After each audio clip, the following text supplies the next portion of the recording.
మరి లోకల్లో ఎన్ని రంగులున్నాయి? అవి ఎలా ఉంటాయి?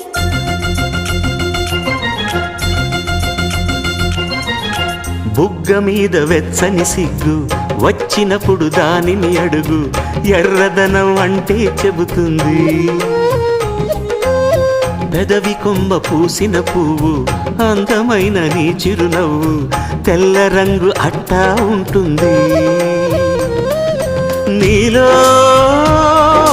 నిలువున పులకలు రేగిన వేళ నువ్వే పచ్చని పైరువు అవుతావమ్మా. దిగులు రంగే నలుపు అనుకో, ప్రేమ పొంగే పసుపు అనుకో. భావాలను గమనిస్తుంటే ప్రతి రంగును చూస్తున్నట్టే, చూపులు ఎవరివైనా చూపించే లోకం ఒకటి. నేస్తమా